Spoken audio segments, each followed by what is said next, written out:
நான் ஒரு special thanks சொல்லணும். யாருன்னா டைரக்டர் சார். நீங்கள் பார்த்துருப்பீங்க, அங்கே வந்து நான் ஒரு ஆங்கிலோ இண்டியன் பொண்ணு. ஒரு ஆங்கிலோ இண்டியன் பொண்ணுக்கு மேபி நினச்சிருந்தா ஒரு ஹிந்தி பொண்ணை கூப்பிட்டுருக்கலாம், மேபி மலையாளி, அதெல்லாம் தவிர்த்து சார் ஒரு தமிழ் முகம். ஆனால் அவங்க ஆங்கிலோ இண்டியனுக்கு செட் ஆவாங்க அப்படின்னு நினச்சி சார் என்னை கேஸ்ட் பண்ணியிருக்காங்க. இங்கே பொதுவாக ஹீரோயின்ஸ்க்கு வந்து ஒரு ஒரு ஸ்டீரியோ டைப் வச்சுருக்காங்க. ஹீரோயின்ஸ் வந்து ஒரு 25 வயதுக்குள்ளே தான் இருக்கணும், முக்கியமாக அவங்களுக்கு கல்யாணம் ஆகியிருக்கக்கூடாது, பாய் ஃப்ரெண்ட்ஸ் இருக்கக்கூடாது, இப்படியெல்லாம் ஒரு ஸ்டீரியோ டைப் இருக்குதுன்னு நான் கடந்து வந்த சினிமாவில் பார்க்குறேன். மேபி அது எந்த வகையிலன்னு எனக்கு தெரியல. அப்படி ஒரு ஸ்டீரியோ டைப்பை சார் பிரேக் பண்ணி என் கதைக்கு இவங்கெல்லாம் தேவை அப்படின்னு சொல்லி எடுத்திருக்காங்க. இதுக்கு வந்து நான் சாரை வந்து ரொம்ப அப்ரிஷியேட் பண்ணுறேன்.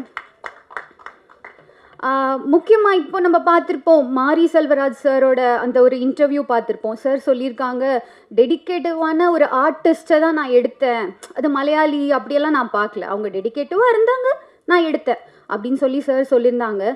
சார், நாங்களும் இங்கே தமிழில் டெடிக்கேட்டிவான ஆர்டிஸ்ட் இருக்கோம் சார். ஏன்னா தெரியல சார், நானும் ஒரு 4 படங்கள் பண்ணியிருக்கேன் சார். அதில் வந்து காந்தி கண்ணாடி, அர்ச்சனா அம்மாவுக்கு டீனேஜாக பண்ணியிருப்பேன். முக்கியமாக பார்த்திங்கன்னா அது ஒரு கிராமத்து சப்ஜெக்ட், அதில் நான் பண்ணியிருப்பேன்.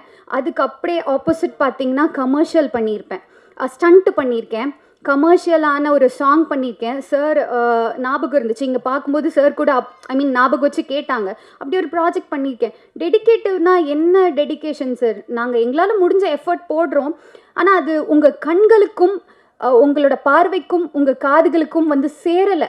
அது எப்படி சேர்க்குறதுன்னு தெரியலை. மேபி மீடியா நீங்கள் தான் எங்களுக்கு சப்போர்ட் பண்ணி அவங்கக்கிட்ட கொண்டு போய் சேர்க்கணும். டெடிக்கேட்டிவான ஆர்டிஸ்ட் நாங்கள் தமிழ்லேயும் இருக்கோம். ஸோ நீங்கள் எல்லாருமே எங்களுக்கு சப்போர்ட் பண்ணோம். முக்கியமாக சார் ஒரு சின்ன விஷயம், மேபி இது என் வயதுக்கு மீறின ஒரு பேச்சாக இருக்கலாம். இங்கே எல்லாருமே ஓடுற குதிரையில் பந்தயம் கட்ட தான் தயாராக இருக்காங்க சார். ஓடுறதுக்கு தகுதியான ஒரு குதிரை இருக்குது சார்.